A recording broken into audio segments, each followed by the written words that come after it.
नमस्कार मित्रांनो, आता हे बघू शकते कंट्रोलर आहे शक्तीचं 3 HP तर याला पासवर्ड मागतंय सिस्टम। तर याचा जो बाय डिफॉल्ट कंपनी पासवर्ड देते तो 345 असा पासवर्ड याचा। मी आता तुम्हाला एंटर करून दाखवतो। 3 4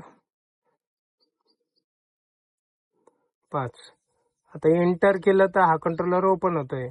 आता हे पासवर्ड जर आपल्याला रिमूव्ह करायचं असेल तर मी तुम्हाला त्याची सेटिंग सांगतो।